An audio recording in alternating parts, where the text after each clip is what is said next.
Alright, hello, and welcome to Camel Finance. I'm your boy Camel, and the UK is not intending on slowing down inflation. If you watch this channel for any length of time, you know I am not in the camp of people that believes the Fed is really trying to fight inflation.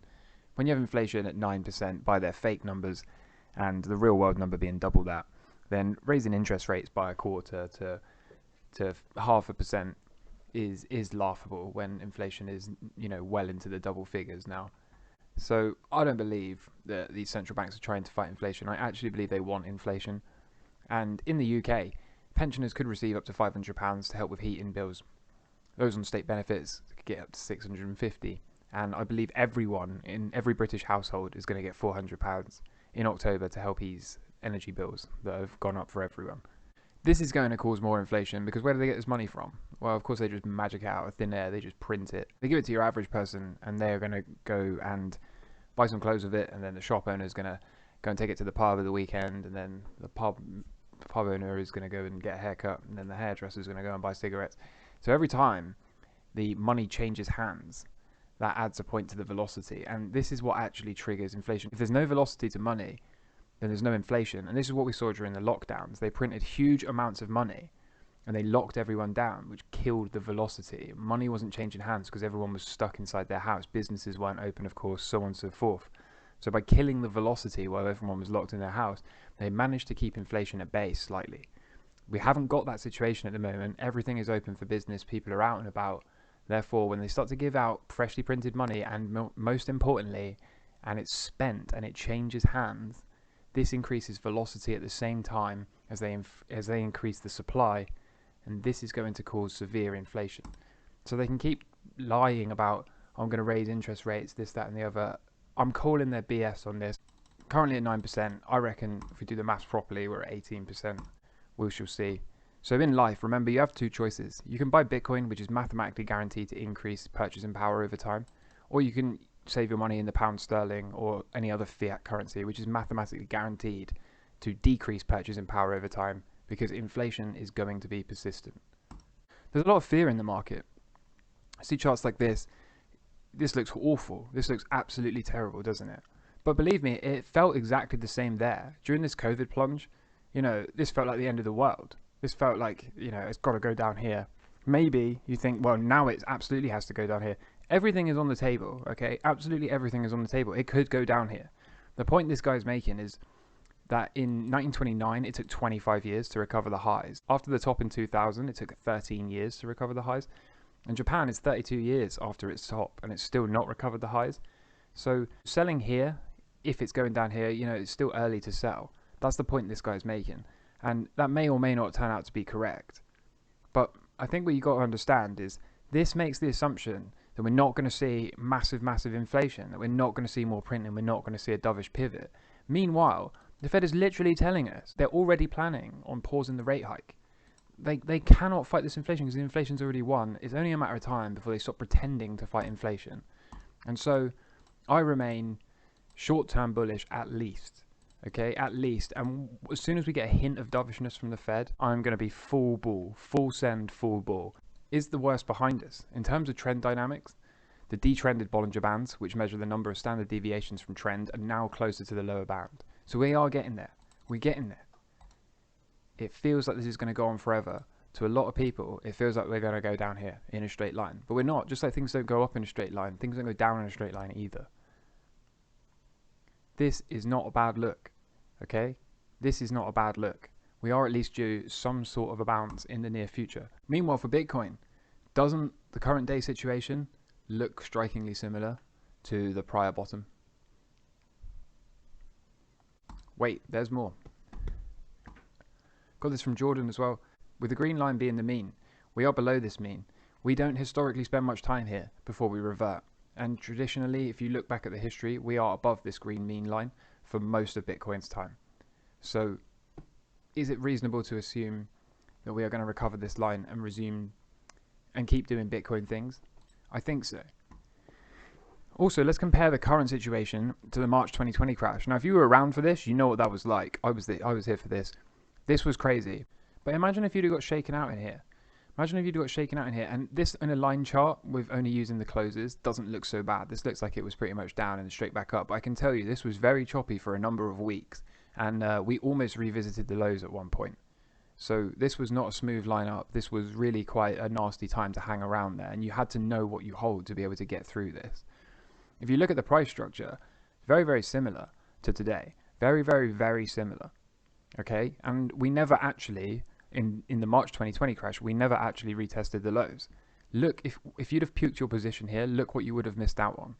This is 3,000 to 69,000-ish, okay? Massive, massive, massive move. Are we about to do the same? I wanted to show you the Mayer multiple. The Mayer multiple is at a low that's not seen since 2018 and March of 2020. We haven't been here since the bottom and since the 2020 crash, okay? What the Mayer multiple does is it shows you how cheap or expensive Bitcoin is relative to its 200-day moving average. It doesn't give you a buy or a sell signal. It just tells you, relative to the 200-day moving average, how far away is Bitcoin's price from that 200-day moving average. What's interesting is we are so low on this multiple. We are so far away from the 200-day moving average at the moment. Bitcoin's price has historically been closer to its 200-day moving average 93% of its life. 93%. Bitcoin has only been this cheap relative to its 200-day moving average 7% of the time in the last 13 plus years. Got the Puel multiple as well. Look at this. This is the same. It's telling us the same story.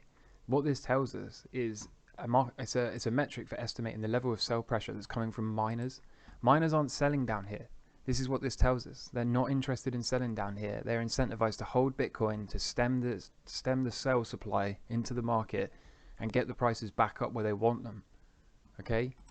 And lastly, the stock to flow. A lot of people are mad at this model. A lot of people don't understand it. A lot of people think it's broken and worthless. It's not. It's not. We are incredibly cheap by all three of these metrics. And if you'd have sold back here, if you'd have sold when we were in these zones before, it would have turned out to be a massive, massive, massive mistake, wouldn't it? So moving on to the trade portion, I have been clearly stating for a long time that we were incredibly patient. We got sort of stopped out once up here. We got trapped, and we're back in. Okay, I've been lining up this trade for the best part of a week, patiently sitting on the sides. I told you my plan. If you've been watching the videos, you'll know exactly what I'm talking about. Unfortunately, we got gapped up on today, not down. So we know that this blue line is going to be the first overhead resistance level, and we've got to pay particular attention to this area. If we can break this level, then we're going to this blue line most probably. A break above this line is an opportunity to add and to move the stops. Depending on how quickly we get here, depends on how I will react. But make sure you're subscribed, turn the notifications on. I will show you how I deal with this in real time. Hopefully, it doesn't just roll over on Monday. I don't like to take on weekend risk this early in a trade. If I had potentially gotten in here, not that I would, because obviously the trend line is all the way up here, but just hypothetically, if I'd have got in back here, I wouldn't mind taking on the weekend risk with a few good candles behind me.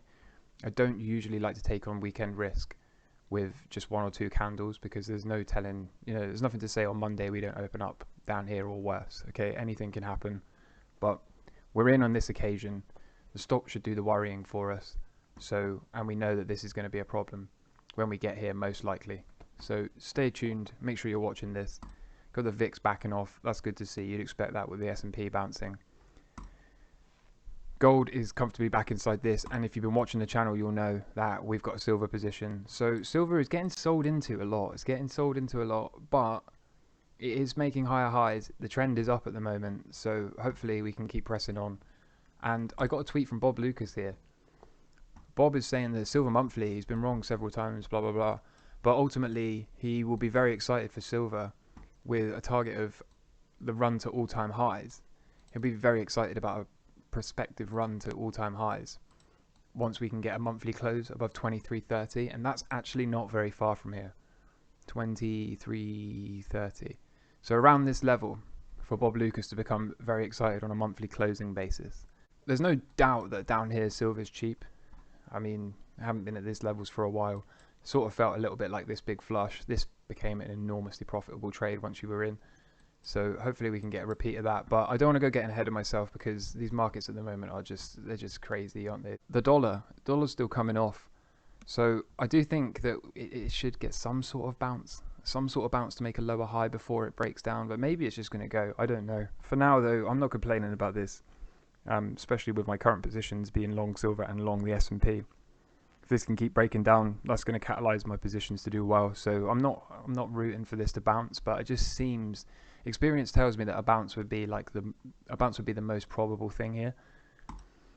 Meanwhile, Bitcoin is still making a decision. It looks like it wants lower from here. I'll be honest, it does. We're still squeezing. Whenever the move comes, it's probably going to be quite violent.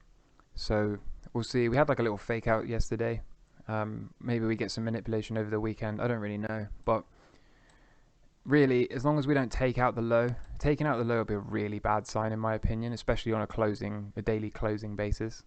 But for now, we are still sideways, more or less. We are squeezing, but there's nothing to say that we have to, once we break one of these lines, we have to go. It could just sort of meander across here and do a little bit of chop, but the volatility compaction, the way that we're making smaller and smaller candles, smaller and smaller moves every day, that sort of tells me that a big move is around the corner. Wouldn't it be really nice to see this sort of fractal play out? Maybe we get a fake out to the downside, then we come up to 37-ish K or whatever. That would be kind of cool. But for the meantime, I still think at the moment the most likely thing is that we get one of these 60-day consolidation cycles like we had back here. There's been lots of these, so I will continue to update as and when there's something to say about this. And of course I become interested in leverage longs with the break above this trend line. So we will see. So that's it from me. I hope you have a lovely weekend. I hope you got some sunshine. I've got sunshine where I live, so I'm really looking forward to that. I've got a couple of food shortage videos coming out for you over the weekend. It's Bank Holiday Monday here in the UK on Monday, so I'm not sure entirely whether I'll do a trading update or not. I might leave that till Tuesday. I'm also going to have quite an unusually busy week because I've got some birthday parties and stuff to attend, so but I will make sure I get some content out and some updates, especially if there's anything super valuable worth noting. In the meantime, if you found value here today, I'd appreciate if you could subscribe, follow me on Twitter, drop a like on the video to help the YouTube algorithm, and I really sincerely hope you enjoy your weekend. Until next time, all the best. Take care.